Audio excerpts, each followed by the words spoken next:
Welcome one, welcome all to the greatest show of them all. It is the NFC East Mixtape, which you can listen to on any one of SB Nation's NFC East blog podcast networks. You can also watch this show on the Bleeding Green Nation YouTube channel or the Blog and the Boys YouTube channel. And if you do, you will see the visual stylings of myself. I'm RJ Ochoa from BTB. He is the enemy, Brandon Lee Gowton from BGN. BLG, happy Monday for us, Wednesday for the listener, pre-4th of July for us, post for them. Lots of time traveling happening this week on the mixtape. The true enemy is the person who bought Twitter and ruined it, in my opinion. Yeah, been a rough weekend for Twitter.com and Twitter's other like ancillary friends. I'm big in the Instagram game now. You know what I mean? Like that's if you have to pick one, like if you're a college recruit and you have to pick a non-Twitter place to go, what hat are you grabbing? I mean, it's just not the same. Like it's an entirely different thing. I don't think it really makes up for it. Yeah, I mean, there's only Twitter to me. That's the only thing that exists. Okay. Well, glad to know you're open for discussion. Would it be fair to characterize the state of Twitter in our present moment as a dumpster fire? It really would. So it's really fitting that we're talking about this on today's episode, which I think is a highly anticipated episode that's featuring a highly anticipated guest talking about their highly anticipated series that they do each year. That person, that there is the one and only, for the first time ever on the NFC East Mixtape, Jimmy Kempski from Philly Voice, the Philly Voice. What's y'all stance on the, Jimmy? Are you like an Ohio State situation? I do not like when people say the Ohio State. It's annoying. So yes, I'm anti-the. So you're just Philly Voice, PV. Oh, so yes, it's just Philly Voice. Actually, I've done a couple dumpster fire radio hits over the last week with other, cities who don't know my website or whatever. Not my website, but my company's website. And they butcher the hell out of it. Like a lot of them were calling it like Philadelphia Voice, and I'm not going to correct them on the air, but yeah, they all. It's not that hard. It's Philly Voice. I think actually our handle is the Philly Voice. So I don't know. Maybe some mixed signals on our part.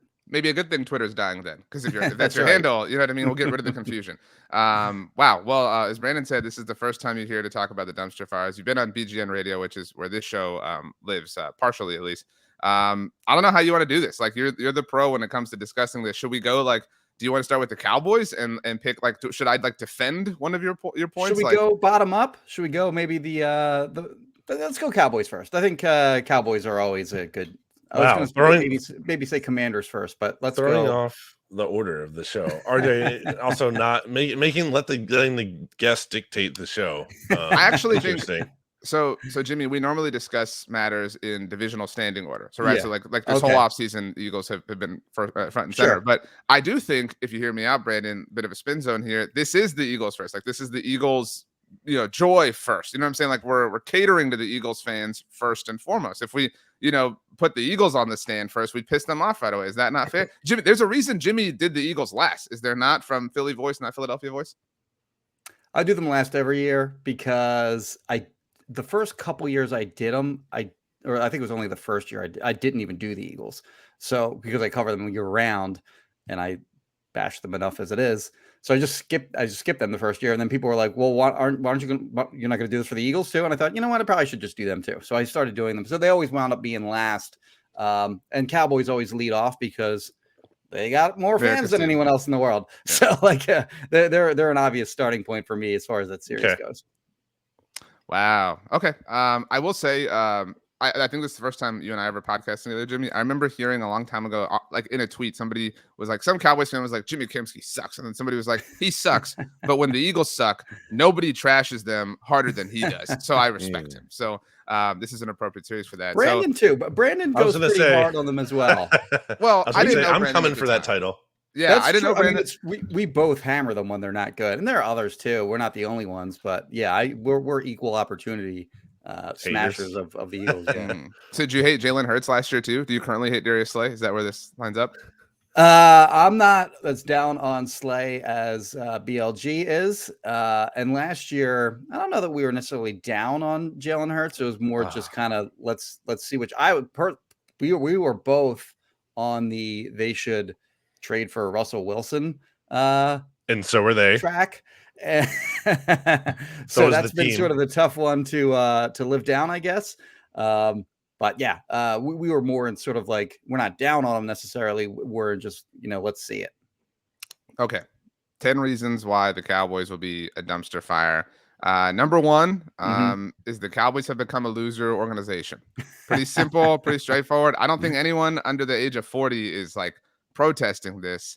But do you want to explain? Because this was your leadoff, so I presume this is the one you're most passionate about. Yeah, I mean, this isn't necessarily a reason so much that they are going to be bad specifically in 2023. I guess number 1 and number 10 kind of marry up with each other in that they just, I mean, well, first of all, I don't need to hammer this home any further to Cowboys fans than they've already heard it, but they haven't, Cowboys haven't been to an NFC Championship game in over a quarter century. So there's that. And they've had a lot of opportunities. I think they've lost, I think 7 times in the divisional round, and then like an additional 5 or 6 or something like that in the wild card round. So they make it to the playoffs a lot, whereas the other teams that are sort of in that, I guess, a month or so ago, somebody who covers the Cowboys put out that they have, not been to the NFC Championship now in over 10,000 days, which is just a crazy stat. And there's only, 4 or 5 other teams that can say that. Commanders, Lions, Dolphins, I think we're in there, Browns. Those teams have not been to the playoffs anywhere near as much as the Cowboys have. And I think their roster construction, over the last 15, 20 years, it's kind of been very similar. Like you can, at any point during that timeline, you can look at that roster and you can say, man, they got some really good star players. Like, once upon a time there was DeMarcus Ware and there was Des Bryant. 10 years ago, you're talking about Tyron Smith at the height of his game. You could throw Amari Cooper in there. You could throw guys like now like Zach Martin. You can throw who else am I missing here? Defensively, it doesn't matter. Anytime you can pick out plenty of star players and they have that now. And guys like CeeDee Lamb is sort of a budding superstar. You have Zach Martin, who's one of the best offensive linemen in the NFL. Dak Prescott has as at times in his career looked like a star player, but they just never build a full roster that can seemingly compete into with the best teams in the NFL anyway into January. And whether it's due to injury or just they have some positions that they've neglected or just the lack of depth, it seems to bite them in the ass every year in the playoffs. And I don't think it's like just a matter of LOL, they choked again. They did, like, it's just a matter of like, oh, Tony Romo can't, just doesn't have it, can't win in the playoffs. Dak Prescott can't win in the playoffs. It's just the lack of having a full, complete roster seems to bite them. Like I said, every year at the end of the year. Brandon, your thoughts? I mean, I wanted to get your thoughts on that. Do you think that's fair? I think so. I used to the end of the 2019 season were the final days of Jason Garrett, even though the Cowboys, needlessly dragged that on a week before like not technically firing him. Like it was the dumbest process ever to let go of a head coach. But I used to tweet out and it would always pop off. Kind of what you ripped off there, Jimmy. I was like, these are the players that the Jason Garrett era wasted. And, it was like Tony Romo, Jason Witten, a name you didn't mention, Sean Lee, like, and players who had like amazing seasons too. Like Rolando McClain had an amazing season for the Cowboys in 2015. Right. Not a great like Ring of Honor player, but like you still got that at one point. And so it just felt like you just put us all through this hell for a decade for no reason. I would add to your point about them being a loser organization. They have squandered the 1 seed twice in that time. And not just squandered, but if you're the 1 seed, you're in the divisional round right away. But did so in embarrassing fashion. Like that is sorry to cut you off. Which one was more painful to you? 2016 or the one where they lost to the Giants in the first game? I think that's a matter of circumstance, and that Giants one, that 2007 divisional round. Okay. That was my senior year of high school. And so like, I was a lot more like emotionally dramatic. Like I told I was like, I'm not going to school the next day. Like to my parents, I was like, you know what I mean? Like I was a little bit more mature later. And even then the 2016 one, you felt this like sense of youth. It was like, Dak and Zeke have just arrived. Like this is just the beginning. So, and, in 2016, they lost to Aaron Rodgers, which is annoying as it was like, well, hey, like, this is the dude. Whereas in 2007, it was Eli Manning. It was just stupid. They probably swept them that year too. I'm guessing, right? In they did. And then there was the whole, like, it's so hard to beat a team 3 times in 1 year thing, blah, blah, blah, whatever, which the Cowboys did to the Eagles 2 years later, for what it's worth. But yeah, so I mean, they are a loser organization. It's amazing that they are still as popular as they are. But I mean, I'm grateful for that, obviously. But but I do think, and I think you would both agree, they are different from the other crops or the other crop of teams in this unfortunate club that like haven't been there. Like, name 3 good Lions or Commanders or Browns or Dolphins teams that we've seen over the same stretch of time. But that adds to the frustration because you would assume that just like mathematical probability would suggest that you would get to one of these title games, like maybe lose it, but like, the fact that you always manage to come up short here in this specific time frame. And unlike those teams too, they've had 2 viable franchise, whatever you want to call them, quarterbacks. Like, this whole era has basically had legitimate, sustainable quarterback play. Their last title was 95. Tony Romo entered the fold as a full-time starter in 2006. Like, we're talking about 17 years here of quarterback play that's good enough to help you kind of stumble into something at the very least. One thing I actually discovered that I wasn't anticipating was when I was writing the Commanders one, this year is going to be their 7th consecutive year with a different week 1 starter. So I was curious how that compared to the rest of the NFL. And I found how many, teams have, how many quarterbacks each team has started during that span. And there's only one that is going to start the same guy this year plus the last 6 years, and of course that's the Dallas Cowboys. He's the longest. I don't know that you know this. He's the longest tenured starting quarterback in the NFL. Okay, well, just with his specific team. That happened when Aaron Rodgers was traded. Brandon, your follow-up thoughts? Yeah, obviously, again, we're not going to go through like all 10 reasons for each team. You can just read the articles on phillyvoice.com, but I think that was a good place to start. I wanted to kind of get, Jimmy, your strongest reason, because obviously I don't think you like necessarily believe in all 10 like equally. I'm sure there's one that really jump out to you, but so we covered that. But the other one that, and we've kind of broached the topic here, we're just talking about it, was Dak. And I thought a really interesting case against Dak at number 5, which isn't even really the title of this section of the article is, "Are we sure Dak Prescott is good?" And basically, I guess I want you to take us through your feelings on Dak. RJ is obviously probably, I think, one of the bigger Dak guys there are out there. So I guess I kind of want to see you debate this. Yeah, I mean, he led the league in interceptions last year, despite missing 5 games.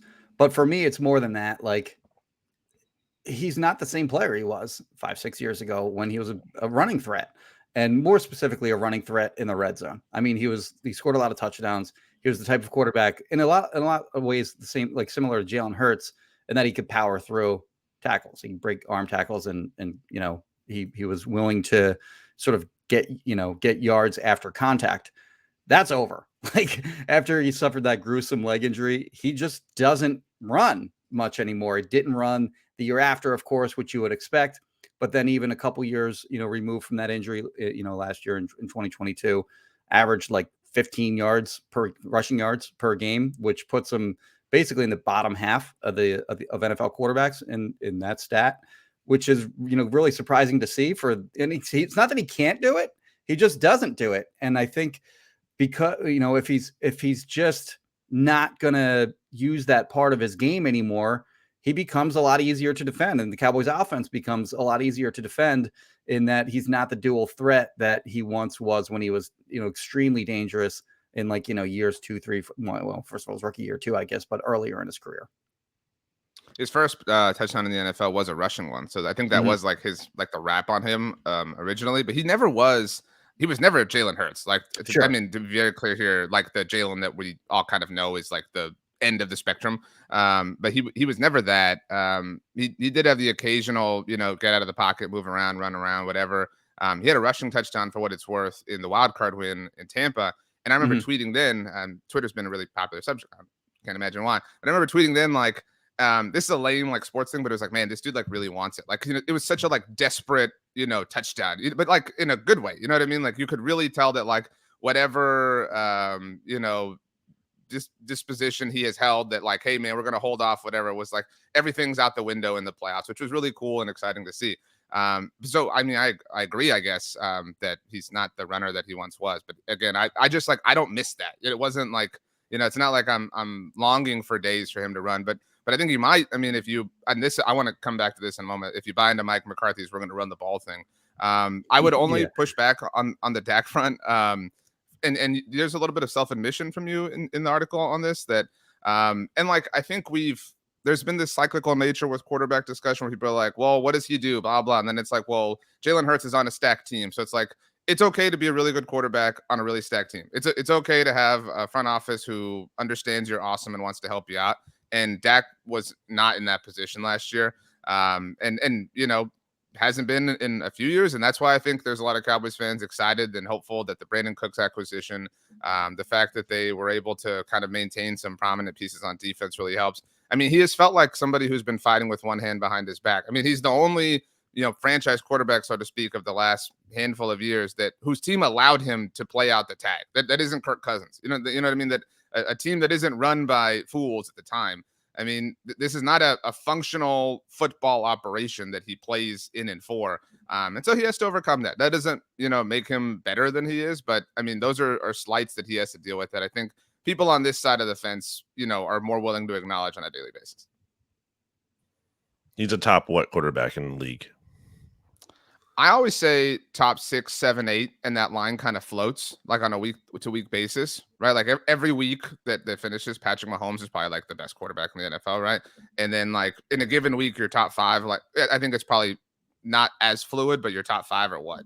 Mahomes, Burrow, Allen, Hurts, Herbert, if you are like, if you're in that mood, but like maybe Herbert's the first guy out on a given week, and maybe one week, I don't know, maybe that's the week Dak pops. Maybe that's the week Bryce Young has an amazing game. You know what I mean? Like, I think there's some like small movement back there between the 5th and 9th spots that kind of happens on a weekly basis, just based on performance and even like ranking. Like, it affects how we feel about players. Like, I killed Josh Allen after they lost to the Vikings. Like, he wasn't a top 5 quarterback that week. You know what I mean? Like things like that. Like, I do think that, I don't mean to move the goalpost, but I think that line kind of adjusts just slightly like Lamar Jackson, I would say, is a top 5 quarterback some weeks. Like, you have that, maybe Trevor Lawrence starts to flirt with that more often this season. I think it is loose and fluid. That's my take.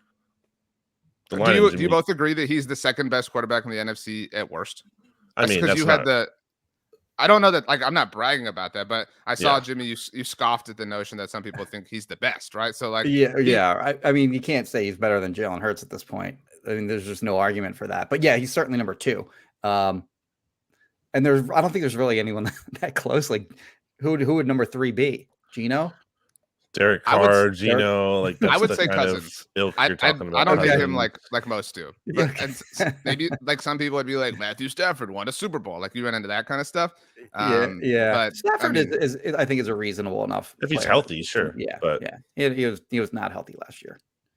My final thought on the Cowboys, and then we could move on. Is I don't have like I'm gonna lose sleep at night over this sort of take. But so number 2, I think it's important to use the headlines. Is Mike McCarthy is still the head coach with the Pinocchio emoji. And number 3 is kind of like a subset of that to me. They hired Brian Schottenheimer to be the OC, LOL, with the tilted laughing emoji. I do think, and Brandon knows this, when Mike McCarthy said we want to run the ball, whatever, like nobody has let that go. Like that was such a, if you read the tea leaves, if you look at the actions the team has actually taken, a week after he said that, they cut Zeke, they traded for Brandon Cooks. But like, people want to like just clamp onto that and act like he said that he wants to be Army Navy. You know what I mean? And so I do think there's a little of like overanalyzing on that. And Brian Schottenheimer, like, do we all really care who it is that's Brian Schottenheimer? Like, Mike McCarthy's the play call. Like, that's the most important element to me. I think again, we're really over assessing the value, quote unquote, that Brian Schottenheimer brings to things. That's my point. I am sort of a McCarthy defender, but it's only because I think that the McCarthy bagging is loose and mostly unsubstantiated. Maybe not from people like you two, but like, there are people who hate him because of, stupid, dumb things and narratives that Aaron Rodgers twisted in his direction. So on the reading the tea leaves part, I mean, they needed a receiver. They had to get one because that was a major hole that they had last year. So that they created, for what it's worth. Yeah, whether that was going to be Cooks or DeAndre Hopkins or fill in whatever receiver. They went out and they got one, which they had to do. So, I get the point being made that, they're going to throw the ball because they added a receiver. But for me, the tea leaves is they hired Brian Schottenheimer. Like, he's been an offensive coordinator in the NFL for 10 years, 10 different seasons, something like that. And only one of those seasons was he in the top half of the NFL in passing attempts. And that was 13th. And that was 2007 with the Jets one year. They were probably very bad. I'd have to go back and look, but they were probably very bad and they had to throw because they were behind a lot. So he, and he basically said, which everyone ran with, of course, we want to run the ball. But also, I think the owners made pretty clear they want to run the ball. And I guess the tea leaves that work against that are, like you mentioned, they cut Zeke. All they have left is Tony Pollard, who has never really carried the load for a team at any point during his professional or college career. So they're heading into the season with him. Maybe they add someone between now and the beginning of the season. And I probably assume they will, because beyond him, there's just not much there. They, of course, drafted the little guy out of Kansas State. Little guy. What else they have Rojo, I think, and Rico Dowdell's been there for 13 years at this point. Malik Davis. Yeah. I mean, but that's my point. They're not, do I think they're going to throw the ball 40 times a game like Brian Schottenheimer Seahawks in 2020 at the beginning when Russ was cooking? No, but I don't think that, again, I think everybody ran with. I think Mike McCarthy is easy fodder for a lot of people. I think the line is a stupid one to say in today's day and age. But I also think, and you have to be willing to give McCarthy some credit here, which I know neither of you are. I think Mike McCarthy knows the people he works for and knows that they built their NFL kingdom, behind the NFL's all-time leading rusher. It's dumb, it's silly, it's outdated, it's whatever, but the Joneses want to be the team who runs the ball. So McCarthy knows what he has to say when he's in front of a microphone, and I think he's a humble enough guy to do that. I think he manages the dichotomy between being the head coach and having Jerry Jones and whoever be involved better than his predecessor, which people kind of gave Jason Garrett weird credit for. So I think he knows which itches to scratch and which ones he's allowed to have. The other thing is within your assessment, I'll call it, of McCarthy, you talked about how he's not the analytics guru he hyped himself out to be. Mm-hmm. That's another thing. The lie is something people have never let go of him, but he has been. But he has. I think again, you're taking it super literally though. You're taking it to mean literally he watched. But you're taking it to mean he watched nothing. He didn't say I watched absolutely nothing. Why would you say it at all? I mean, again, I don't want to debate something from 3 years ago. But my point is, they are a much more analytically driven team than they were. And again, my point isn't they're the most analytically heavy team in the NFL. They're the Eagles. They're 4th and 1-ing it all the time. But they do things that are unconventional. I don't know if either of you remember their crazy comeback against Atlanta in 2020. With the weird onside kick that was just kind of the watermelon kick. Yeah. So in that game, they were down 15 and scored a touchdown. Right. So that's you're down 9. Do you go for 2? Do you not go for 2? Mm-hmm. That was his 3rd game as the team's head coach, and they went for 2 right away. People still will refuse to acknowledge. Nope, you always you keep making a 1-score game. Blah. Those are areas where there have been marked growth in my mind, in my estimation, as somebody who watches this team and covers this team every day. So I think you guys just I think you have fun at McCarthy's expense. And that's okay. I have fun at Nick Sirianni's expense and his dumb highlighter on his visor. So. The one thing I want to touch on, though, before we move on from the Cowboys to someone else, is actually I think the biggest concern for them heading into the season is that offensive line. I mean, in my mind, that thing is a ticking time bomb. And I'm sure, you've talked about this extensively, but Terrence Steele, he's got 3 torn ligaments in his knee. I saw someone tweet out, basically, I don't know if it was Stephen Jones or McCarthy or Jerry Jones said he's probably not going to be ready for a training camp. Yeah, no kidding. He's not going to be ready for week 1. He's got 3 torn ligaments in his knee from December. And then even when he is available at some point, I have to imagine that his, lateral movement skills are just not going to be there. I mean, not to what he was able to do previously. And he was already kind of more like a masher in the run game than he was sort of a premier pass protector. So now if he's not there, who starts at right tackle? Is it now Tyron Smith moves over there, where, in my opinion, I thought he kind of struggled a little bit at the end of the year last year when he was playing over there. And then you have Tyler Smith playing left tackle. And then, obviously, if you have Biadish at center, you have Martin at right guard. But left guard, man, the depth on this offensive line, not looking great. Like, who is it? Is it Chuma Edoga they signed in free agency? Is it Matt Farniok? Is it Josh Ball's probably a backup tackle more than he is a backup guard. Stunk when he had to fill in against the Texans last year. Farniok stunk in the beginning of the year last year. So it's probably Edoga, who's basically kind of been like a career backup to this point in his career. So you already have one guy that's going to miss some games in my mind. You have another guy in Tyron Smith who is eventually going to go down. We pretty much have to expect that at some point he's going to get hurt for however long the rest of his career is. And I just don't think they have the horses to fill in if/when they suffer some injuries along that line.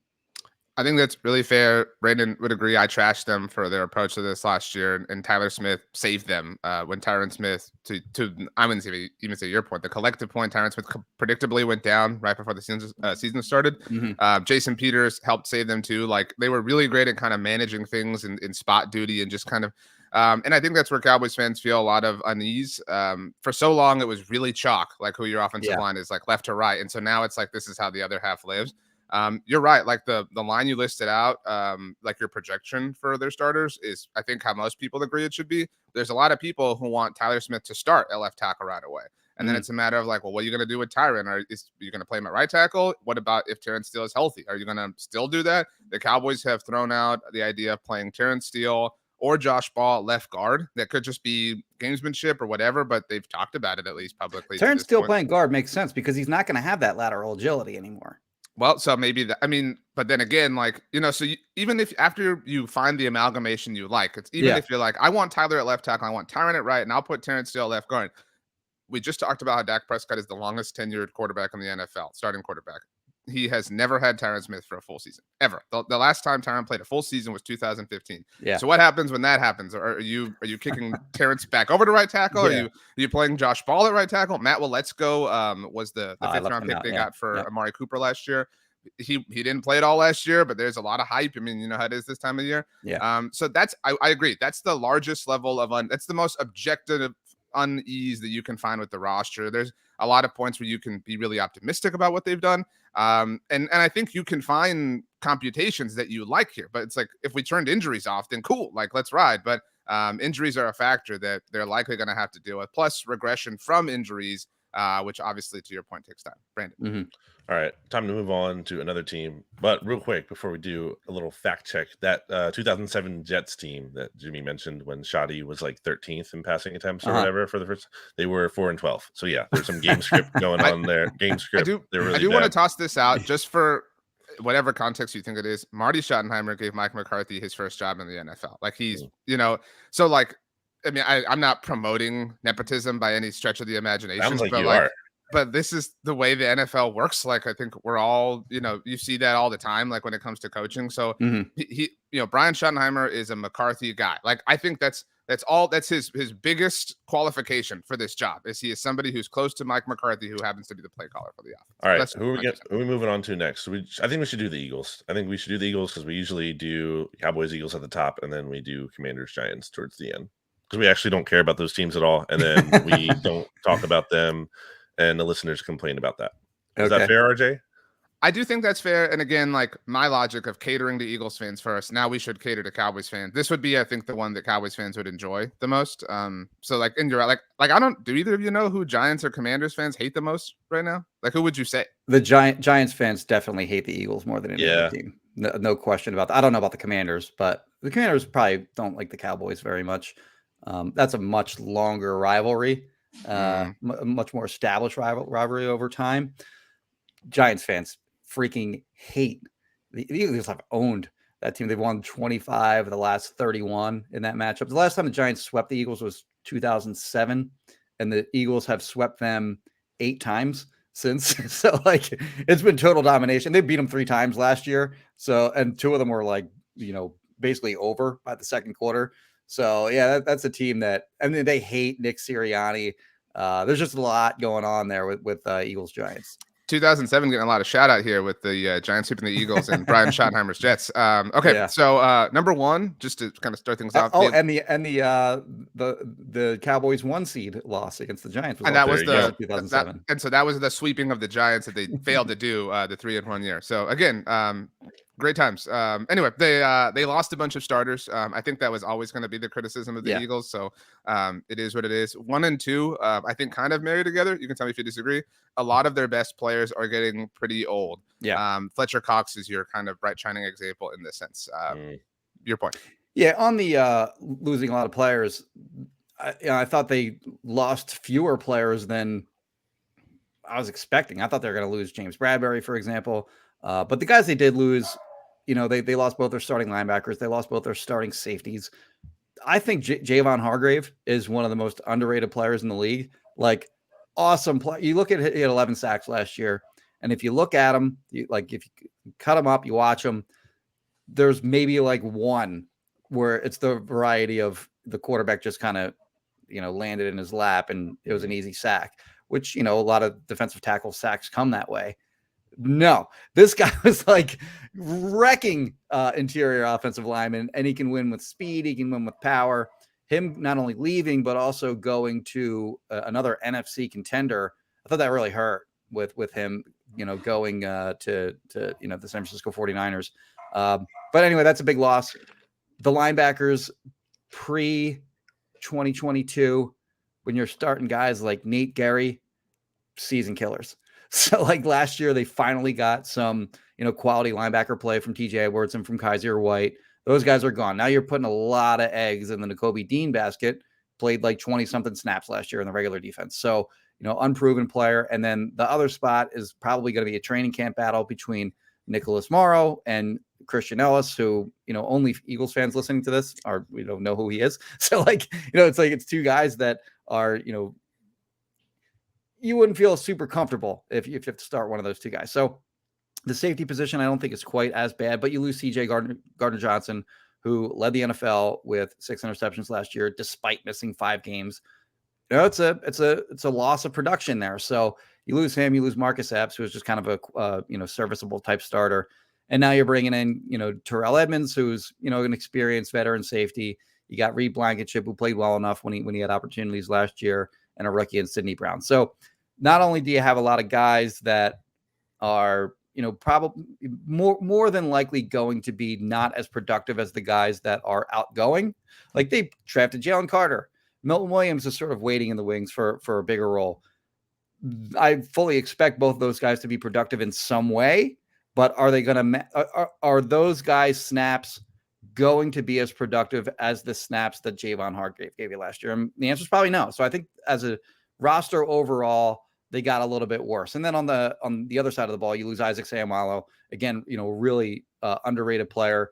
Now you got a training camp competition between a center in Cam Jurgens and a tackle in Tyler Steen for a spot at guard. So yeah, I mean, there's some question marks on whether or not they have, upgraded the roster. I don't think they have. I mean, in my opinion, it was the best roster in the NFL a season ago. So it's going to be hard to improve on that. But, I think just on paper, it's probably not as good of a roster as it was a year ago. Jimmy, I'm curious what, you feel the strongest about. I mean, obviously the natural regression stuff, I think, is just very obvious. It's not like, oh, you have to really think about that long and hard. I do agree that losing Hargrave was overrated, and that's why getting Jalen Carter was such a big deal, because you kind of needed someone to, obviously it's not a 1-for-1, but at least have some upside to be better in there.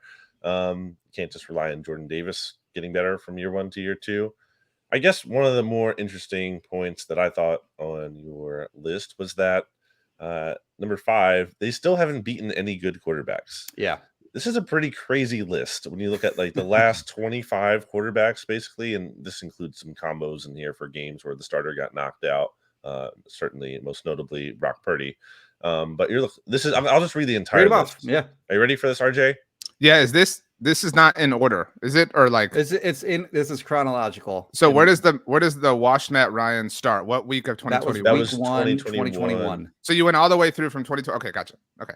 So yes, since the start of the Nick Sirianni, Jalen These Hurts are wins, not losses. combined together, these are the quarterbacks, the starting quarterbacks the Eagles have beaten the last 2 seasons. And I'm going to read it as Jimmy has Yeah, I was gonna said it ask, here. please. That's important.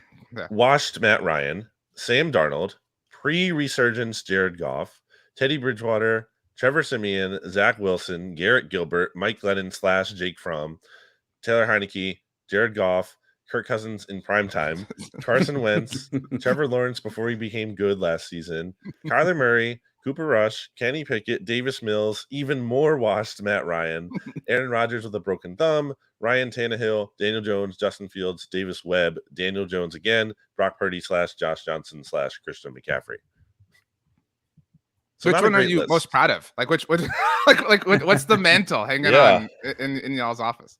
Even the Trevor Lawrence one was, that game was like a monsoon, and he was just dropping the football on his own and giving the ball away. So that even then it was a sort of a weird quarterback, a good quarterback win. Kirk Cousins is like a legit quarterback, I guess. Brandon and I always say, like, are you a good team?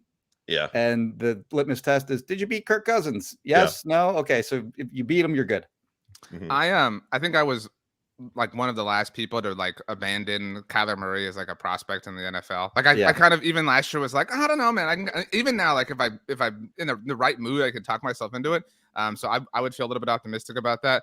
I would say from a Cowboys perspective, this is like among the top criticisms that people have, is like, hey, and like Brandon, I remember you bringing this up before last season, and like on a Jalen Hurts level, like, and not that it's about just, 1-on-1, but still, I know we talked about recently Darius Slay, and like I forgot the list already, but the like quarterbacks he's picked off as an Eagle, and it's not exactly like a Trevor murderer's row. Siemian, Right. Well, it's from these games, obviously. Rush, so right. But that would, and the fact that, and I think you both acknowledge Dak Prescott is good, really good, whatever. The fact that they can't beat him, that he's not on this list, I think is like, again, where Cowboys fans come from. Like, hey, anytime. Well, I mean, that's my point. It would be nice to actually see, like, Jalen Hurts go up against Dak Prescott. Well, I know they did week 3 of 2021. The Eagles got wrecked. Well, basically. I mean, now you want to like if and or butt it away, but anyway, it did happen. So I do think this is a really fair point of criticism, and I would also like kind of push back and say, well, like, okay, they're playing the AFC East this year. Like, Aaron Rodgers is there. His thumb might not be broken, but like he's washed, maybe not washed or even more washed Matt Ryan. Like Josh Allen, I think, has become a little overinflated. That's an island I'm on a little bit by myself, Jimmy. Tua depends on like kind of what mood you're in, like how that's going to go. Mac Jones, if he's healthy too. Yeah. Right. Like Mac Jones, like, are we really, like for the most part, what 60 to 65% of things are going to remain somewhat chalk. Maybe you do play Dak twice. Maybe Daniel Jones is not quite as bad. Maybe Sam Howell is whatever, but I think that this marries with point number 9 really well. That was what I wanted to get to. So I'm glad that Brandon brought up point number 5, and I'm curious for you to respond to them as a whole, Jimmy, because point number 9 is they faced pretty much no adversity in 2022. And I think this like locks into that. Like when were the Eagles ever challenged? And my assessment, and you can tell me if either of you disagree, outside of the Super Bowl, the greatest challenge was the Christmas Eve game against the Cowboys. Like that was a great objective football game, like back and forth, lots of drama, whatever. The Cowboys came out on top. Obviously, Jalen Hurts not a part of it, and the Eagles lost. So, and there aren't a lot of losses to choose from the Eagles last year. Like I would argue that was the highest. Maybe the Colts game where Nick Sirianni bragged for no reason was a point of different kind of adversity. But so your thoughts in general, Jim? Yeah, that was a big win. The Colts game. They played like garbage in that game for like 3.5 quarters, and then Jalen Hurts willed them down the field and they won. But yeah, the Cowboys game was a fun one to watch. As you mentioned, of course, it was Gardner Minshew. The offense had no problem scoring in that game. There was just I think there was just kind of a defensive meltdown. What was the play to T.Y. Hilton? Where, right, where like really you let them convert to 3rd and 30. You didn't know they were gonna just bomb it down the field. But anyway, they didn't face really much adversity. They start out 9-0, I think it was, and then their first loss is at home to Washington. Very weird game. Not a concerning game in terms of like you lost some players, or actually they did. I guess they did lose a player in that game in Dallas Goedert, but it wasn't a concerning game where they like played horribly and some big thing was exposed in that game. They turn right around. They win a bunch of games thereafter. After that loss, so they didn't let losses pile up. They only lost 2 games at the end of the year, again with Jalen Hurts on the sideline, that their 1 seed came into question. I mean, it looked like they just were going to wrap up the 1 seed after like week 15, week 16. And then turns out they needed to win a game, week 18 just to salt it away. And they did. And then the 2 games in the playoffs were just really easy. They played a team that they already own in the Giants. They could have possibly asked for a better first round opponent in the Giants. Like that's if you could pick one team really that made the playoffs in either conference, you'd say, give me the Giants all day and we'll just wreck that team like we always do. So they did. And then of course, they put it to the 49ers as well. Of course, had the 2 quarterbacks go out in that game. And then, the first real big time test that they had was against the Chiefs. And in the first half of that game, it looked a lot like the Eagles were going to win another Super Bowl. And then second half comes around, they can't stop Patrick Mahomes. So yeah, it'll be interesting to see if and how they handle adversity in 2023, because there's no question it's coming. They're not it's like I said, it's probably not as good of a team as it was last year. Not a lot of competition in the NFC, but they have a much harder schedule this year than they had a year ago. And the other thing too, which should be noted, this is a huge point. In that Super Bowl, they had every starter healthy and ready to go for that game, which is, it's just irreplicable. Never going to happen again. So they're probably, and actually the last 2 years, they've had really good injury health. So at some point that's going to regress. I hate the phrase regressed in the mean, but it's, they're going to, let's just be real. They're probably going to have more injuries in 2023 than they had in 2022 and also probably 2021. Now they have something probably good going there. It's not all luck on the injury front. Like they're smart about how they conduct training camp practices and preseason games and all that stuff. So that's not all luck, but there's certainly some luck factored into that. But yeah, as far as the adversity goes, they weren't tested and they're going to be, and it'll be interesting to see how they handle it. I think the mean is the only direction they can head in. Like you're to your point, like sometimes like when people say that, like it's a player or a person or a team that's like not at one end of the spectrum, but like I told Brandon this and lots of people, like had the Eagles won the Super Bowl last year, like I think they're like a case for like the greatest team of all time. Like like everyone was like it was like the most Madden, like everyone had every record, everyone was a Pro Bowler, all pro, whatever. Like you crushed like you literally faced no adversity because you were like, you could spin that and being like, well, there's no adversity because we just kicked everyone's ass, right? Like we're just that good, whatever. Yeah. But to that point, I mean, I guess this is my question. I'd like both of you to answer. How many Eagles do you think had what will ultimately be their career year in 2022? That's a good question. I mean, a lot of them were just awesome players every year. Sure. And actually, I think this should we mentioned earlier. I think I'll touch on this too.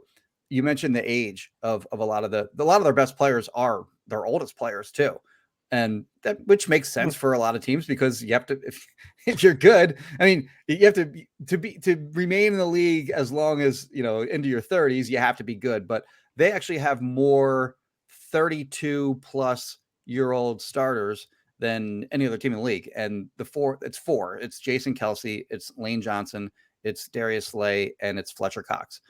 Fletcher Cox is already very clearly in decline. Darius Slay may be in decline as well. Haven't really seen decline yet from Kelsey. Kelsey thinks he's in decline. He has said that. I haven't seen that from his play. He's just naturally a very self-depreciating person. So but he thinks he's in decline. Lane Johnson certainly is in decline. He's as good as he's ever been. But you have four guys. And then if you want to throw Brandon Graham in there too, he's not a starter necessarily, but he's 32 plus years of age. There's only a few teams that even have three. So that's the three starters that are 32 years. One of them is Cowboys. The others are the Saints, 49ers, and Bills. So, at some point, they're going to have significant drop off from, those in play from those guys, and to be determined whether that's in 2023 or 2024 and beyond, or to what degree, maybe they drop off a little bit at a time. But yeah, you're playing a dangerous game when you lose, five starters on defense, one on your offensive line, and then you have five guys who are either starters or very key contributors that are now over 32 years of age. So it's and it's weird because long term, they actually have succession plans in place for most of these old guys. So you feel okay about, them not these guys just not playing well anymore. And then the team sucks. I don't think that's going to happen, but certainly if they fall off specifically in 2023, then I don't know that the young guys won't even play because they won't have a chance because the older guys are still playing ahead of them. But it is a concern in 2023 specifically about potential fall off from those older guys. And I kind of got away from your question there. What was the main point? Well, the way I would put it, I'll address it. The way I'd Okay. put it is that RJ was saying how many guys had their best year last year on the Eagles. And the way I'd put it is very few people underachieved last season. Very few. Quez Watkins underachieved, unequivocally. Yeah. Who else? Who really underachieved on the team last year? I think it's almost Fletcher Cox, maybe you could put in that category. Yeah, and I would Slay back half of the season. Sure, but it's just few and far between. Yeah. And I think one of the most underrated concerns going into the season is you can just get a bad year from a good player. And it doesn't mean they're going to be bad even the next season after that, but you take a player, it might be one of the older guys, could be whoever. What if it's just a down year for Devontae Smith? I'm not expecting that for him personally, but I'm saying you could just have a guy who's good but not have their best year. Last year, everyone was having their best years or at least really good years or exceeding expectations. So certainly that's another target of regression and something you have to worry about is just a good player having a down year. And if you get enough of those, certainly at key spots that could hurt a lot. But I guess that's the way I think about it. But to name a few that really I think exceeded expectations. You could go Hargrave. You could go Josh Sweat. You could go BG, Brandon Graham. You could go James Bradbury certainly had his best year in the NFL. Jalen Hurts. Would you say Miles Hurts? Sanders, maybe? Certainly Jalen Hurts. I mean, nobody was expecting him to play the way that he played last year. Nobody. I bring this there's a lot of them.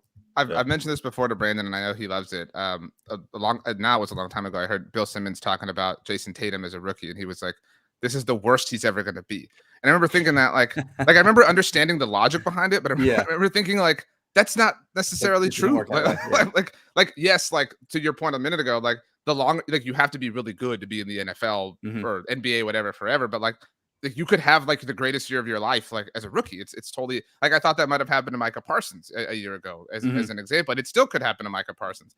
But that doesn't mean, to Brandon's point, it happened with Saquon in the division here. Yeah, but to go back to 2007, after that year, there was so much hype around the Cowboys, right? Because it was and I remember at the time Tony Romo, he did something from some celebrity golf tournament and compared them to the 97 or 96 Broncos that got beat by the Jaguars, and was we just had to kind of whatever. And then they had all this hype in 2008. They had all this talent, and they even traded for Roy Williams, the receiver. And that was such a topsy-turvy, disappointing year that, as you both know, ended with 44-6. You know what I mean? So I didn't realize it at the time that T.O. had a career year in Dallas. That all these things that the greatest part that we were over the hump. And just because you're over the hump doesn't mean the rest is terrible. But that's why that speaks to the overall regression, I think. To put a bow on that, I think it's just the NFL is very much, I think, stars align league. You just have to have the stars align. Yeah. And that happened for the Giants. So there's Super Bowl titles. And it's just hard for that to happen always. You have to have the right combination of things. And only so much of that is in your control. So much of it is just luck or variance. And that's not really interesting to talk about, I feel as a sports concept. Because, we always want to think athletes and GMs and coaches are controlling things, and it's totally this player did something right, this player did something wrong, but a lot of it is just it's kind of random. It's sports, you never know. But we should probably take a break and move on to the other two teams. There's the break. We're back. While we were gone, Jimmy, Brandon asked you what your favorite food was, and you told us. And what was it? What my favorite food is? Yeah. Pizza by a mile. You guys are really boring and chalk. Shut up. DGN radio must be such a drag. We both think the Eagles are awesome. We both hate the Cowboys. Yeah. That's what we say on DGN radio. Yeah. I mean, so whatever. I do kind of feel like going to the Giants next feels right. I don't know what topping on this. They made the playoffs. So normally when I order a pizza, I go half pepperoni. I'm very boring. Oh wow, only half. You want the other half just cheese? Just cheese. Yeah. You sprinkle in Parmesan and peppers on this, or well, there's a reason I go only cheese because I don't think pepperoni pizza reheats as well as just. That's wild. Pizza. That's wrong. That's crazy. How are you reheating your pizza? How are you reheating it? You got an air fryer? A toaster oven. Yeah. Oh, okay. Not air fryer. Toaster, you're putting it vertically in the toaster oven? No, toaster oven. Oh, okay, gotcha. I've never had I've never toasted toast horizontally in my life. You gotta get on the pan method. I'm a big pan reheat guy. You gotta stick the Okay. cheese side down first. Just let that for 20 seconds maybe. It gets a little warm, heat it up, flip it, then cook the rest in a frying pan. It's a great time. It's a good way to do too much effort. So Jimmy, worth it. all the dumpster fires are immaculate. And not to say that the Giants one is really about 1 point, because there's obviously a lot of work behind this. I really think that, unlike the others, this is really about 1 point. And it's the first one. Yeah. And it's the Giants hitch their wagon to Daniel Jones. I love the emoji selection here. It's the bride emoji. Oh, yeah. Yeah. But the flow chart you have here is important. So the question is, can he win a Super Bowl? Yes. Is pay him? No. Don't pay him $40 million a year. Yeah. I'm a little bit on the island of not quite the Giants did the right thing, but I understand. What did you do? What was the propose the alternative to me? The rational. There's no good option for them. Right. I mean, they had 3 options, because they could either tag him, they could either let him walk, or they could pay him. And he kind of knew that. He had a lot of leverage heading into, especially because he also had Saquon, who was heading into free agency. Right. So the Giants basically wanted to have their cake and eat it too. They wanted to keep both guys. So they wanted to sign one and tag the other. And that's what they wound up doing. They got the Jones done deal, and they probably had to pay him a little bit more than anyone would expect him to this player who's really not that good. There's a thinking that he had, his best season as a pro in 2022. And he certainly did. There's also a thinking that he was good, and I don't necessarily know that that's true. He had 5 interceptions in the season, which is an extraordinarily low number, obviously, and a lot lower than what we've become accustomed to what Daniel Jones is as a player, which is a turnover machine, not just in terms of interceptions, but also lost fumbles. So why do you have so few picks? It's because he didn't take any chances down the field. So you look at the NFL Next Gen stats, he was last in the league in terms of quote unquote air yards to the sticks. He was throwing the ball on average 2.5 or 2.6 yards shy of the sticks. And then I think the other one was average intended air yards, which I don't remember exactly what the number was, but it was the lowest in the NFL. They had, I believe it was 28 or 29 pass plays of 20 plus yards last year. Worst in the NFL by a mile. I think the average was in the 40s, somewhere like 49 or something like that. I'd have to look. It's in the article, but they're way, way, way below the average. So not just worse than the NFL, but way below the average. Now, to be fair, they had a lot of receivers go down, and the receivers weren't all that good to begin with. When at one point in the season, your number one receiver is Isaiah Hodgins, you can certainly understand why they didn't have many pass plays down the field. So what do they do this offseason? They sign Paris Campbell, who can run. They draft Jalen Hyatt, who can run. They re-sign Darius Slayton, who was the only guy that can make plays down the field for them in 2022. They trade for Darren Waller, who for a tight end is a downfield threat. Why? Because Brian Daboll doesn't want to have this garbage dink and dunk offense. Okay, so great. You have guys that can now make plays down the field theoretically. But what's going to happen when Daniel Jones starts taking more chances down the field? You're probably going to have more interceptions. You're also probably going to have more fumbles, because you're asking your crappy offensive line to pass protect longer for deeper drops and for more time-consuming routes down the field. So, on the one hand, it's really an interesting experiment heading into 2023 with this team, because they already paid him. I equate this to last year with the Eagles. So last year, one of the big gripes with Jalen Hurts was that he couldn't throw, or didn't want to, or was unwilling or whatever to throw in the middle of the field. And also kind of to the left side of the field. He was just lived on the right side of the field. They go out and they sign trade for AJ Brown. AJ Brown lives in the middle of the field. So if you can't make good use of AJ Brown on your roster, hitting him, getting open over the middle of the field, then you're probably not going to be the quarterback in 2023 and beyond. Turns out Jalen Hurts has a great year, proves he's the guy, gets his big contract, done deal. The Giants kind of have the same thing now. Now they have all these speed guys in their offense. Okay, now show me you can run the offense that we want to run. The problem is they already paid him. So if he's not the guy that they want him to be, if he's not the guy that can run the offense that they want to have, Well, they're locked into him through at least they can get out of it relatively early. It's a 4-year deal for 160. They can get out with a little bit of pain after 2 years. So, but they have hitched their wagon to him for 2 years at a minimum. And if he proves in 2023 that he stinks, well, you're stuck with him on your, whether you draft a guy or whatever, you're still stuck with that guy at a big cap number in 2024. So it's just, do you like Daniel Jones or do you not like Daniel Jones? For me, I don't think he's that bad. Like, I think he's a, middling kind of starting quarterback, whether he's top half of the league or back half of the league. I think he's right around sort of that area. And, it's just not a quarterback that I would want. And the question that you ask is a good one. Like, what else could they have done? And tagging him, that probably would have been the best option. But for them to do that, they would have had to have been willing to let Saquon Barkley walk. And like, they weren't just going to let Daniel Jones walk, because this is a team that hasn't been to the playoffs in a long time. In fact, the 5 years prior to last year, they had the literal worst record in the NFL, tied with the Jets.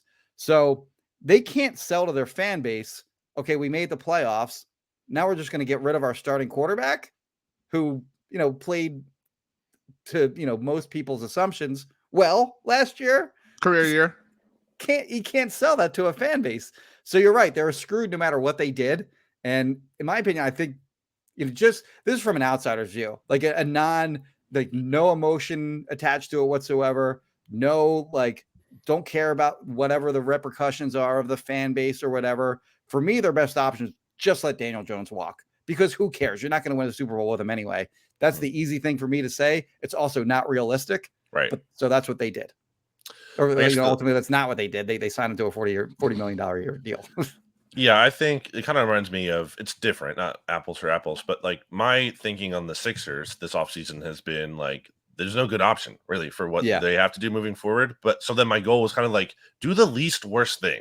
Like, and that to me is like, don't give James Harden a bunch of money and commitment. Like, I know it's not, it's just not realistic to think every offseason you can make these certain moves and that's going to do the thing to get you to a championship. I think sometimes you find yourself in a bad spot where you might just need to tread water, or at least like don't mess things up so bad that maybe next year you can put yourself in the position where you can make those moves to be great. Mm-hmm. And I don't think Daniel Jones is a lost cause. I'm still not like out on him entirely. I think given the situation he was in, the offensive line, the receivers, it was not a perfect one last year, or not even close to perfect. I think he kind of made relatively the most of what he had. But I mean, the receivers still aren't great. And the offensive line, there's some issues there potentially still. Yeah. So I don't really know what to expect more out of him. But more, I guess the biggest points that stand out really to me from your list, Jimmy, 8 and 9. The Cowboys and the Eagles own the Giants, number 8. Right. The Giants haven't beaten Dak Prescott in the last 10 tries. Yeah. And the Eagles have as Jimmy pointed out earlier, they've won 25 of the last 31 matchups overall. Shout out Joe Judge, though. He got one. He did. He got two. He got two because he got the last one. Anyway, in any case, but still, like, just from a standpoint of, I've talked about this before with RJ, the Giants just deserve no benefit of the doubt when it comes to like, how could you possibly pick them to win the division? Like they need to earn it. They need to actually like beat Dak and beat the Eagles, like with any kind of consistency before you can be like, oh yeah, that team actually has a chance in this division. They've earned no benefit of the doubt at all. And number 9, and this is something we touched on when we did their record predictions, when they did our game by game look at the schedule. It's a tough start to the year, man. Yeah, it's rough. Their first 6 games is home against the Cowboys, who they don't beat. You're playing at the Cardinals. Okay, no Kyler Murray, could be easy, but it's in the desert. It's on the road. Then they go back to back at. There's no way that's Kyler, by the way. Sorry, he's still hurt. Like, that's what I'm saying. But you're on the road at the 49ers. Then you play the Seahawks at home, and then you're on the road for 2 more games at Dolphins and at Bills. Like that's you're looking at a dicey start there. And a good start isn't everything in the NFL, but it can snowball sometimes. It's a lot. Yeah, it's a lot. Yeah. You want to get your bad teams later in the year, in my opinion, as I always say, because the good teams might lose a quarterback or something like that, whereas the bad teams, you already know they're going to be bad no matter what up front. Yeah, so it's just like it's a little shaky here, and I just don't see enough evidence that I think the Giants are going to make a leap. I think it's interesting that that Dak Prescott and beating him is a bar that the Giants have to clear, but not one for the Eagles. You know what I mean? Like the fact that the Eagles can't beat him is just like irrelevant. But whatever. That's so not true. Like Anyway, Dak has not played well in Eagles games, and he owns them. that's But true. he's 7-3. You know, he played well last year. Okay. You know what I mean? Like whatever. And also the Eagles outgained him, by the way. You wrote this in the article, Jimmy, but like if you do start like they were 7-3, and to Brandon's point, like he and I were like, and I'm sure you said this too, like we were like they're gonna fall apart. Like this is the beginning of the end. Like after everything kind of started to unravel for them, and they lost to the Cowboys on Thanksgiving predictably, and then to their credit, they kind of stuck their foot in the ground and didn't let things happen. They had to tie with Washington, whatever. And that to me, and I think to all of us probably was like a sign of like, hey, maybe you're not like a total disaster anymore. And I think that looking at them now, will they be terrible? No. Will they maybe steal a game from the Eagles or Cowboys this year? Maybe one from each. Maybe, like that potential lives and exists. But I think this is the difference between like a national, like the national narrative on a team is like, oh, you made the playoffs. Like we flipped this 180. Like you've gone from bad team to like really good team now. It's like, this is a slow turnaround. Like, like they are no longer heading due south. Like I think we all agree with that. But I do think I was going to ask you both, who is the most important non-Brian Daboll person for the Giants, or the best not most important, because that would be Daniel Jones, but the best over the next 2 years? The best player on the team, you mean? Best person, or like the most important that isn't like positional value person, that isn't Brian Daboll, because we would all agree like he's the top, the best, however you want to qualify. Who's number two? It's Daniel Jones, but beyond him, I mean, you're drawing up like, is it Saquon? Is it Dexter Lawrence? Over 2 years though. Like it's probably I was gonna say Kayvon Thibodeau. Is it Kayvon Thibodeau? Yeah. Right. But like I can even make the argument against Daniel Jones. And you did. Sure. And so my thought behind that was like they're giving, if we're rounding here, $50 million to two players that are maybe not the answer to that question. They're giving them $50 million this year, and neither of them may be the answer to this question. But just that does speak to like, and I think sometimes if you're a rebuilding team, you can have a playoff year that maybe wrecks your rebuild. Like I think it might be good for the Lions as an example, that they haven't had the pressure, the societal pressure, to force them into one hand or another the way the Giants have. Because you're right. Like, how could they have told their fans, like, hey, we made the playoffs for the first time in a billion years. We're finally better than the Jets. We're the big brothers once again. Look at us, blah, blah, blah. And then they let both Jones and Barkley walk. That would have been a bad look. I think this time last year, the thing that they could really hang their hat on in terms of building blocks are those offensive tackles. So Andrew Thomas, rough rookie year, much better his second year. And he was great last year, like a legit, like all pro type player.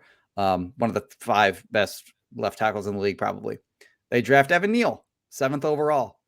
Evan Neal freaking stunk last year. And it was the one game against the Giants against the Cowboys rather, where I forget who was calling that game. It might've been a primetime game. Like it might've been Collinsworth, where they just were harping on how Evan Neal is getting slaughtered by who was ever on his side. Must have been DeMarcus Lawrence or Michael Parsons, or probably a combination of those two guys. They were just killing him. Brandon Graham absolutely wrecked that guy in both games, in a bunch of games last year.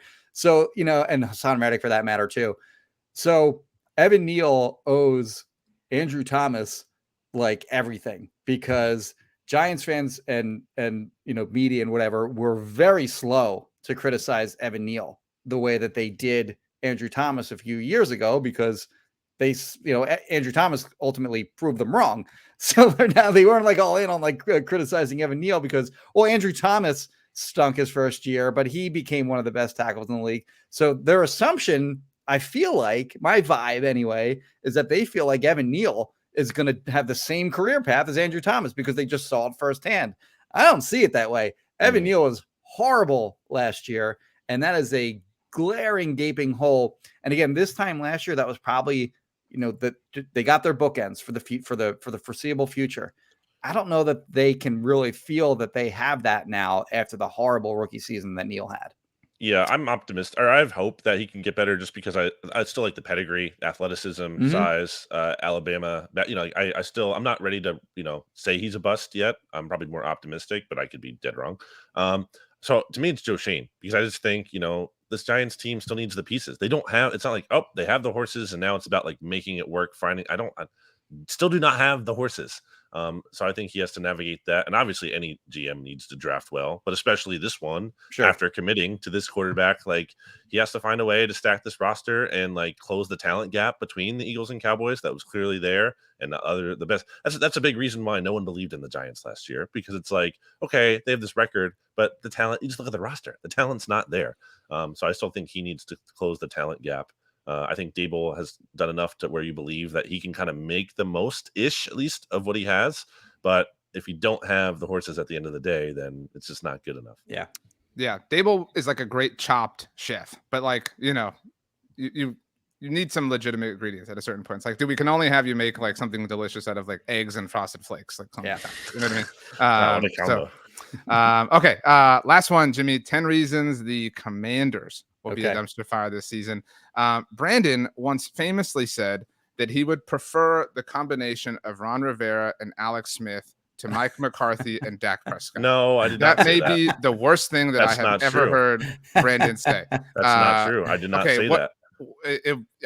What was the quarterback? If it wasn't Alex Smith, it might have been Taylor Heineke. Ryan Fitzpatrick, baby. Oh, who got sorry, hurt it was Ryan. That was who it was. And we never got to see him healthy, and it was therefore a nullified bet.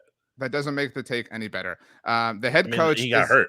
The head coach is a lame duck, is your first point. I have to imagine there's like 500 words just on Ron Rivera. I mean, I'm so happy that you agree with me. I feel like he's a nice guy. He's a great person. You know what I mean? He's a great individual, human story. Of good stuff. Yeah. Big fan of Ron Rivera, the person, but like he stinks as an NFL head coach. I don't know where all this credit comes from.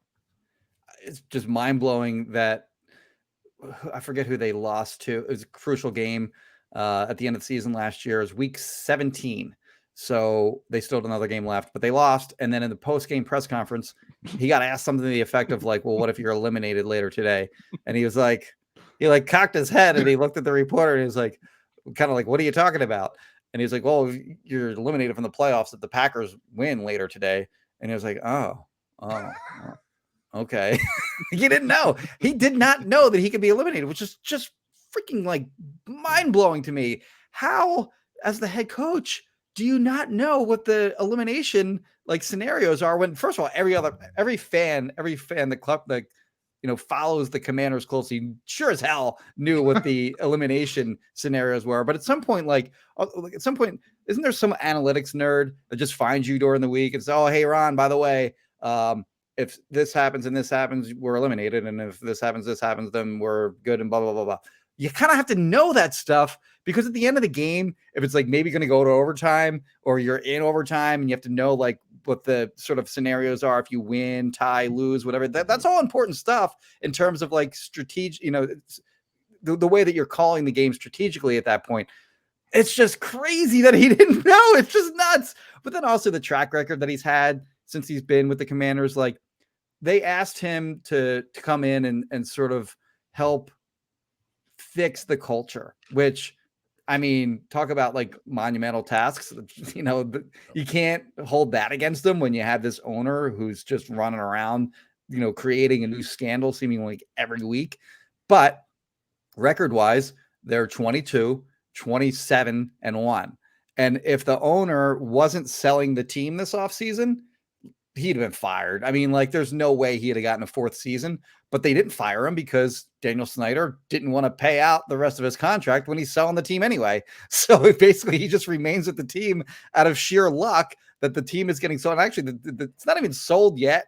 So I think there's this perception that the team gets sold and then boom, changes happen immediately and everything's hunky-dory. No, it's going to take a certain, I don't know what the timeline is, but there's going to be a certain amount of time where the team still looks a whole lot like and operates a whole lot like it did under the previous regime. That happened with the Sixers and Josh Harris, who bought the Commanders. Same thing. Like, he kept things status quo for a little bit too, because it's kind of like, all right, let's figure out what we have here, and then we're going to make some adjustments down the road. Yeah. So it's not like a night and day kind of fix. But I think the book on the Commanders, as we said all offseason, has just been, they're in a holding pattern. And there really isn't much they could have done this offseason realistically. Like I was saying to RJ before, like, they weren't going to like take a big swing on a trading up for a quarterback. That's not like where they are. They can't do that. Like, what's the point of that? Like, the old ownership's going to do that. Like, I just don't think that was ever really realistic. So Not a lot of needle moving stuff for them this offseason. It's kind of just like, I don't know, what's the word? Not pay as you go, like color in the lines. It's like very just like straightforward cookie cutter kind of just, all right, we're going to draft a cornerback in the first. Like it's very just kind of Yes. straightforward, nothing too exciting or interesting. I guess the one thing that I like to push back on, and something you raised here, you had it second to last because you said you couldn't completely endorse it as a reason why the Commanders will be bad in 2023. But I don't think people like nationally critically think enough to question why Eric Bieniemy chose to join the Washington Commanders in this weird liminal state they're in, like over every other team. It's very hard for me to believe that this organization is like the one that got over on everyone, and they were the smart ones, and they hired Eric Bieniemy, and they're great, and everyone else is dumb for not hiring him as their head coach. Like that's really hard for me to buy. Maybe it ends up being true because the NFL does get things wrong. I'm not saying it's impossible that that is the case, but just like the idea that like, wow, they got Bieniemy, and you know, Sam Howell's going to be something. It's just all it's just a wasted year. That's the reality for this Commanders team. It's a waste of a year. You're just kind of hoping to get through it and get to 2024. So you had a point in your Giants article, Jimmy, about how the Cowboys and the Eagles own them. I don't consider the last two Washington division titles to be real. So 7-9, yeah. Right. So 2020 is obvious. Like they were 7-9, and through my lens, Dak Prescott was hurt. Right. So it's like, okay, like that's why you won the division, like in my mind. But like the 2020 Eagles were a disaster, and like even then, the final win was like thrown to them by Doug Peterson. Right. But yes. So their previous division title, and they still almost didn't win that game, by the way. Right. So like, but their previous division title in 2015 was the final season of Tony Romo, which we didn't know at the time. But so he gets hurt. So like he's done for the year. And that was the Eagles, correct me if I'm wrong, final Chip Kelly season that was like the total, also like dumpster fire poetically. So like they've only ever won the division when like literally everybody else was by like default, the worst, like the worst possible versions of themselves outside of the rookie RG3 year.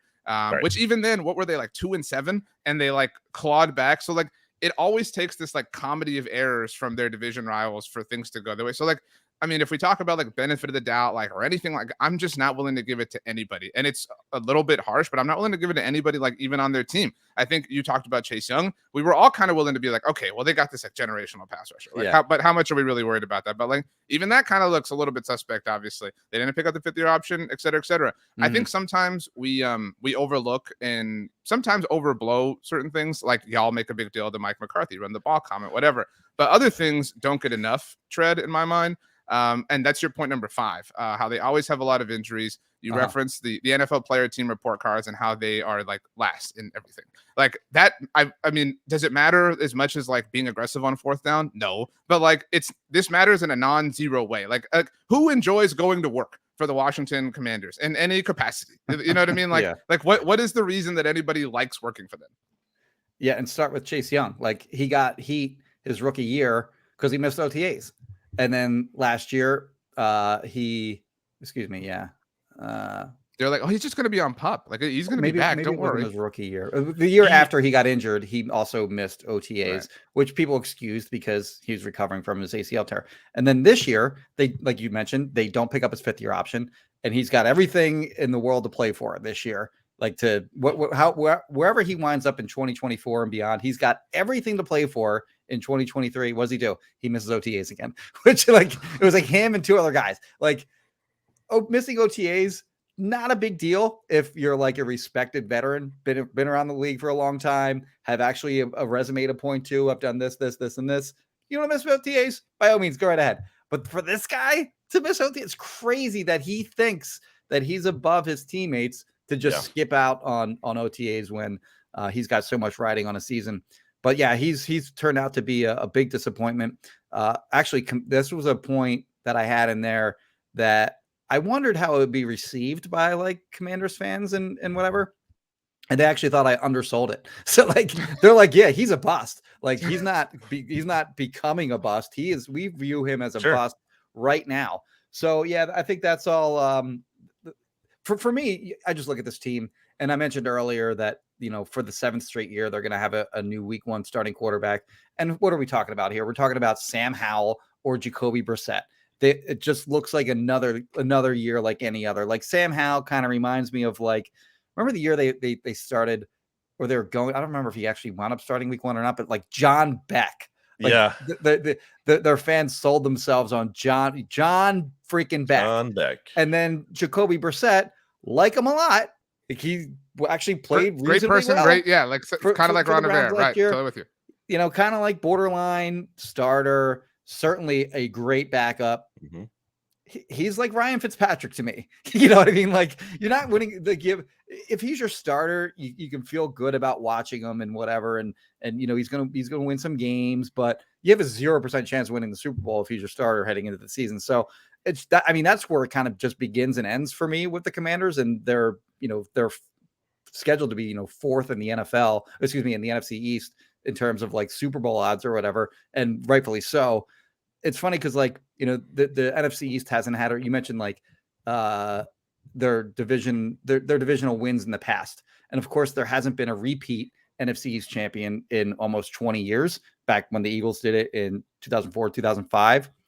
The Commanders have won 3 times during that span.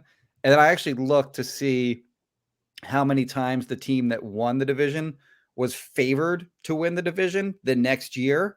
And I couldn't find that necessarily, but I could find Super Bowl odds for the next year. And I'd say about it was a little bit more than half the times the team that won the division the prior year had the best Super Bowl odds the next year. And all 3 times that the Commanders won the division, never. Like they either didn't have the best Super Bowl odds of the other teams in the NFC East, or it was like pretty widely, like they weren't even close to the team. So like every time they win the division, it's just like, yeah, please, that's not happening again. So like, yeah, they are kind of like for as bad as the Giants have been, like I mentioned earlier, the 5 years prior to last year, they had the literal worst record in the NFL. This is still very clearly the worst franchise in the division by a country mile. That's the right note to end on. Jimmy, thank you for walking us through all 4 dumpster fires. It was a dumpster diving episode, so to speak. One last thing before we get, I'm sure no one's ever made that connection, having you on to talk about the dumpster series. So I'm proud to be the first. But last thing, every episode, as of a month ago, we each add a song to an NFC East mixtape playlist. Okay. So you're our first guest who gets to add one. So what song would you like to add to the NFC East mixtape playlist? I actually made a little trip to ShopRite this morning, and in the car, Scenario by Tribe Called Quest was on. Okay. And okay. I was nice. I don't think that's a song that I don't think there's too many people that don't know most of the lyrics to that song. That's an excellent choice. Jimmy's not the biggest music guy, so I really appreciate him taking the time to. I preface this to him, and I say, no, you're not the biggest music guy, but I need a song. So thank you, Jimmy. You got it, buddy. Are you gonna send him out, RJ? What are you doing? My internet was buffering for a second. So I was actually silently hoping that y'all were still talking, because if not, it was going to create the awkward situation. Well, Jimmy, obviously, thanks for coming on. You can everyone can check out Jimmy's work and these obviously read through these full articles, the Dumpster Fire series on phillyvoice.com. You can also check out Jimmy Kempski on Twitter at Jimmy Kempski, and then obviously listen to him on BGN Radio as well, the Bleeding Green Nation podcast feed. Appreciate it, guys. Don't lose any fingers. Nice. BLG, a fantastic dumpster series. What was your favorite discussion? What team? I mean, it's hard to say. They're just all so good to talk about. I've been reading the dumpster series for a long time, and it never misses. It's an annual pickup. You know what I mean? It's a great time. He does it at a very good time of year because nothing else is going on. So it's kind of just dominates the cycle for that week. And Jimmy does a good job with them. And I think it's nice. We did the Bears episode and the Bullish episode. So we kind of examined some of this stuff, but I think it's still good to revisit it with Jimmy, who puts a lot of time into this. That's what I was going to say. If somebody hasn't read them, we just kind of 30,000 foot flew over them. These are all supported by lots of facts. Each one of these points, it isn't just him, aimlessly or mindlessly hating on a team. He can argue each and every point, if that isn't obvious. So, well, it's also dumpster fire. Because we were saying bearish in terms of things that could go wrong. He's saying why they could actually be a really bad team, like a disaster that season. That is so funny. I mean, it lines up with what we said about how Washington's last 2 division titles were so fluky. It's so funny that nobody ever believes in them the year after they win it. You know what I mean? That's a really all that, if you think about it, really led to the mixtape because this is just the Cowboys and Eagles division. It's a really funny situation. I also think like, man, like it is the dumbest thing that the Giants are the team with the most Super Bowls this century of any in the division. Like that's the NFL. Like it doesn't make sense. The stars align thing. Yeah, it's chaotic. That's why we love it. It's random. It's fun. I think I loved that point, and we had so much to get to with Jimmy. I wanted to squeeze this in. You mentioned the stars aligned. He mentioned that the Eagles had the best roster in the NFL last year. I agree with both those points, and this all appropriately for this episode reminds me of something Mike McCarthy once said that I don't know that you've ever heard, but I liked it a lot. And he said, "Defense wins championships, but the Super Bowl is won by the quarterback." I loved that line, and I think the Super Bowl we just saw is an example of that, right? Like Jalen Hurts might be the second best quarterback in the NFL, but like the fact that he wasn't the first was just like a tiny little flaw. He was the best quarterback in that game. But like the quarterback, I mean, he also had the fumble. You know what I mean? But like that's like okay, that's what I'm saying. Like it's such a finicky. Even with that, he was still the better quarterback in that. That's game, what I'm saying. Like it's such a finicky game that like a one moment positively or negatively can swing things in like a legacy altering way. It's just an amazing game that I don't know why we allow it to become such a big part of our personalities, but here we are. Here we are. It's time for us to pick our songs for the playlist. So, a quick scheduling update. So, we're recording this episode on Monday, July 3rd, and this episode's going to publish. You're all listening to it on Wednesday, July 5th. We are going to record next week's episode this Friday, right? That I believe so, or yeah, that's the plan. Yes. So, we're going to record this on Friday, the 7th. Episode that gets published on July 12th. Right. So we're going to this is the first of 2 episodes that you and I are recording this week. But we're making sure, because I'm going to be traveling next week, that everyone's going to have something in their feed next week. Because last time we didn't do that, we got in a lot of trouble. So take a week off. It's a break. Right. So Jimmy gave us his song. Thank you to Jimmy Kempski for that. Rachelle has submitted both of her songs for the week, but I'm not going to tell the one. Yeah, I'm not going to tell her about the second one. I'm just saying I want everyone to know that Rachelle is diligent. So Rachelle's first song is Countdown by Beyonce, an excellent choice. I don't know that it cracks my top 5 favorite Beyonce songs, but I think that speaks to her catalog as a whole. My friend Jess really loves Renaissance. Obviously, how could he not? Great album. And is going to see Beyonce in concert in Philly here coming up. So really, I'm not going, but she's going, and I'm really excited to hear how that goes. She might be the biggest Beyonce fan in the world.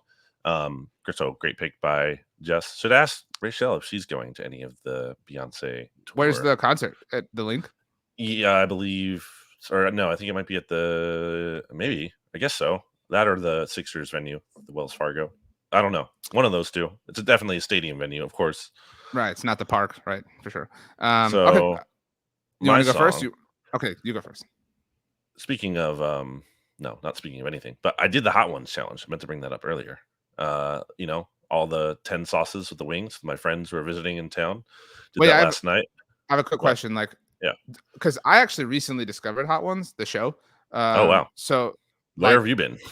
I know. I don't know. I mean, I get locked. This is up your alley too. Like you like that kind of stuff. So I've watched 1,000 episodes in the last 2 weeks, but sometimes I get tunnel vision on stuff, and it's hard to crack into that.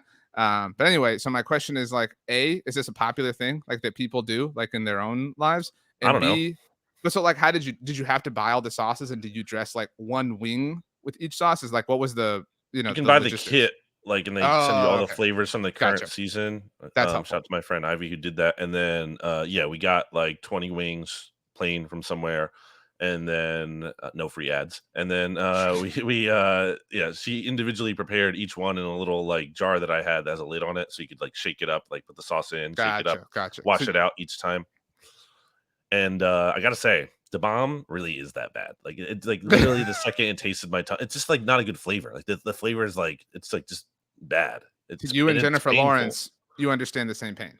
Right? It's honestly that one and the last one were just pain. They hurt. The last one I thought had a better flavor than the bomb, but a lot of pain. The first, it starts out nice, and you're oh, this isn't so hard, and then it just really ramps up, and then you gotta have. So we both had milk and ice cream on handy, and I think both of those things were vital. They don't make it magically go away, but they definitely take the edge off. So I would recommend those if you're gonna do it. Okay. Well, so you were somewhat inspired by the Hot Ones challenge for your song choice? Not really, but I just wanted to bring that up. I thought it was topical. No free ads, but Hot Ones, the pack, right? Sure. I mean, that's fun, and it's not an ad. It's just a fun thing to do. I I'm gonna pick. It's called Cochise. That's spelled Cochise by Audio Slave. I've been listening to some Audio Slave recently. I feel like another good summer kind of band. For those who don't know, Audio Slave has 3 of the 4 members from Rage Against the Machine and the late great Chris Cornell. Rest in peace. And yeah, that's the first song on that album, their first album. And I think that's a really cool album to listen to from front to back. So check it out if you're looking for a good song and a good album. That is a good choice. This is a more eclectic week, and I say that in a good way. Like, I like that. Like, I don't like when we have, like, we've done this, what now, 4 or 5 weeks. Like, I don't like when it's like the same kind of vibe, same kind of song, like over and over again. That's not fun. You know what I mean? Yeah, this is probably the heaviest song on the playlist, I would say. Yeah, I mean, but that's what it's gonna take. We got to build out some, fancy schmancy, music, and some also hardcore crazy, and some like upbeat, some slow. We want this to be a mixtape. That's the whole point. That's right, baby. So my song, this might be like a have you ever heard of Hot Ones thing? Like, I don't know anyone who's heard of this except for my friend Steven. He was the person who introduced me to this. Not Steven, our mutual friend. So my friend Steven introduced me to this band like 10 years ago. And the only other person I've ever seen reference them was, do you know who Grant Gustin is? He played The Flash on the TV show. This band that I'm about to tell you performed at like a VMAs or CMAs. It wasn't CMAs, but like they performed at something. And he tweeted, I remember that, like, that night he was like, "Oh my gosh, they're performing. This is so cool." So I always associate this band with Grant Gustin. And it is Vintage Trouble. You're aware of who Vintage Trouble is? Never heard of them. Okay, so we're all a little bit off except for Rachel with Beyonce. I mean, so Rachel with like a super renowned person, obviously.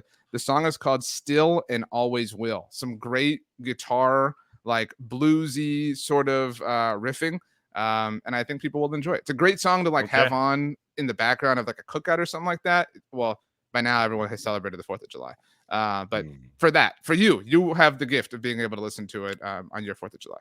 So. Still a long summer. I'm sure people can use it later on. Now you spelled out the song. You don't have to spell it out if you subscribe to the playlist on Apple Music. We put the link to that. We also need to start including the Spotify list as well. We have a loyal listener who has done that, curated the songs on Spotify. What's their name? I'm looking it up. So if you can buy me some time, I'm blanking right now. I know you didn't know it, so I wanted. I'm trying to find the tweet right now. Yeah, but we appreciate that. Yeah, it's been fun adding to this. Do we put Kiss song in there? I don't remember if we okay. I guess he wasn't one. I guess Jimmy wasn't the first, but well, I mean, he was the first guest. Kiss was not a guest. He's just our producer. He was a guest producer that week, which we appreciate, but he wasn't like on. I mean, he talked for a little bit, but not to us, so it's a little different. And also is still like, he's Vox affiliated. Jimmy was our first non-company person to contribute to the playlist, and I'm surprised that he was able to do it. Because again, we've talked about music before on BGN Radio, and I was like, "Can you tell me like an artist or a band you like?" And he could not name one. So, talking about Jimmy, not Kiss. Yeah, Jimmy. So I was worried that he might struggle, but he had a good one. He picked one that he heard, and I think that's fun. Sometimes you go somewhere, you hear something in the store, get a song stuck in your head. It's a good time. It is DC from GB is the display name. Has I don't know the character's name, but a Dragon Ball Z character as their profile picture on Twitter. It was difficult to find because of Twitter these days. Twitter handle is at DC_709. DC from GB has their baseball, basketball, NFL, and NHL teams listed in their Twitter bio. Do you want to hear this? Because you're somebody who hates like, oh, if you're from Philly, you have to root for other Philly teams, whatever. It says MLB, Blue Jays, NBA, Raptors, NFL, Eagles. So, kind of all geographically related. I mean, so it sounds like he's from Toronto. NHL, Bruins. That's interesting. I would, right? Yeah, I don't know. The first two, okay, yeah, Raptors, Blue Jays, you're in Toronto. Yeah, like maybe it's like the Maple Leafs are like historically like very depressing and like embarrassing. Like the NFL's version of the NHL's version of the would you say so? Well, there's the drought, you know what I mean? Like there's whatever. But I mean, I think the Cowboys have like won, like division titles and stuff. I don't even know if the Maple Leafs have done that really so much, but I don't know. Not the biggest hockey guy. But let's wrap this up. Okay. Thank you to the world. Thank you to The world. the world. As we go, Brandon, can you tell me something you will, and everyone else something you did eat on the 4th of July? Oh man, I think we're gonna have a barbecue, so I'm gonna guess some burgers and dogs. Keep it simple. That's all you need. What goes on your dog? Nothing.